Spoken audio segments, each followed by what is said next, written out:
Pineapple മേഖലയിലെ കൂലി തർക്കത്തിന് പരിഹാരം. പൈനാപ്പിൾ വ്യാപാരികളുടെയും കർഷകരുടെയും സംഘടനകൾ അന്യസംസ്ഥാന തൊഴിലാളികളുമായി ചർച്ച നടത്തിയാണ് പ്രശ്നപരിഹാരം ഉണ്ടാക്കിയത്.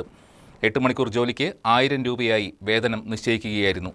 സമീപ നാളുകളിലുണ്ടായ തൊഴിലാളിക്ഷാമം മുതലെടുത്ത് അന്യായമായി കൂലി വർദ്ധിപ്പിക്കാൻ അന്യസംസ്ഥാന തൊഴിലാളികൾ ശ്രമിച്ചതാണ് തർക്കങ്ങൾക്ക് ഇടയാക്കിയത്. കേരളത്തിൽ ഏറ്റവും കൂടുതൽ തൊഴിലാളികൾ ജോലി ചെയ്യുന്ന കാർഷിക രംഗമായ പൈനാപ്പിൾ മേഖലയിലെ ദിവസവേതനം ഏകീകരിച്ചു.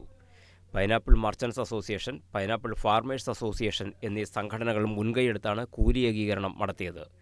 തോട്ടങ്ങളിൽ കൃഷിയിറക്കൽ മുതൽ വിളവെടുപ്പ് വരെയുള്ള ജോലികൾക്ക് 8 മണിക്കൂർ സമയവും 1000 രൂപയുമാണ് കൂലി നിശ്ചയിച്ചിട്ടുള്ളത്.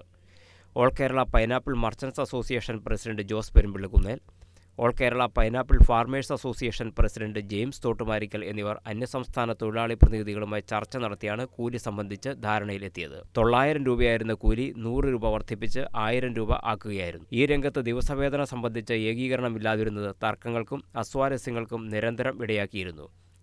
ഉത്തരേന്ത്യൻ സംസ്ഥാനങ്ങളിലെ പൊതുതെരഞ്ഞെടുപ്പും വോട്ടർപട്ടിക പുതുക്കലുമായി ബന്ധപ്പെട്ട് അന്യസംസ്ഥാന തൊഴിലാളികൾ കൂട്ടത്തോടെ തിരിച്ചുപോയത് തോട്ടം മേഖലയിൽ വലിയ തൊഴിൽ പ്രതിസന്ധിയാണ് സൃഷ്ടിച്ചത്.